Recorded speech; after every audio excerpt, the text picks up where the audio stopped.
अस्सलाम वालेकुम। अदालती हुक्म के बावजूद भी और बार बार रिहाई मिलने के बावजूद भी सनम जावेद खान और आलिया हमजा को रिहा नहीं किया जा रहा। जेल सुप्रिटेंडेंट सरगोदा अबू बकर को रोपकार मौसूल हो चुकी है, मगर जब उससे रिहाई का मुतालबा किया जाता है तो वह ये कहता है कि मुझे अभी तक ऊपर से हुक्म नहीं आया। नामालूम अदालती हुक्म के बावजूद भी ये ऊपर से किसके हुक्म का इंतजार कर रहा है और दो निहत्ती खवातीन को अपने सियासी इंतकाम का निशाना बनाया जा रहा है। सिर्फ चंद लोगों की जाती अना को तस्कीन पहुंचाने के लिए 1 साल से 2 निहत्ती खवातीनों को जेल में बंद किया गया है। उन पर बेशुमार झूठे मुकदमात बनाए गए हैं, उनको मौत की चक्की में रखा गया है, उनको तमाम इंसानी बुनियादी हकूक से महरूम रखा गया है। मेरा मुतालबा अपने जज साहिबान से भी है कि आपका काम से हुक्म जारी करना नहीं बल्कि अपने हुक्म के ऊपर अमल दरामद कराना भी है।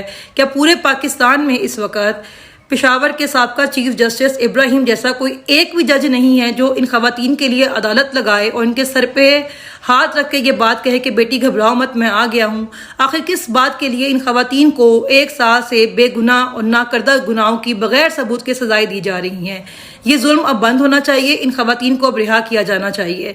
और मेरा मुतालबा अपनी क़यादत से भी है कि फौरी तौर पर आप में से जो शख्स वहाँ पहुँच सकता है ज़रूर पहुँचे, वकला विंग वहाँ पहुँचे, और आप लोग कुछ अगर नहीं कर सकते तो इन खवातीन के लिए कम अज़ कम भरपूर आवाज़ उठा सकते हैं। इन खवातीन ने 1 साल में हम सब के लिए बहुत कुर्बानियाँ दी हैं, अब इन खवातीन को रिहा किया जाना चाहिए।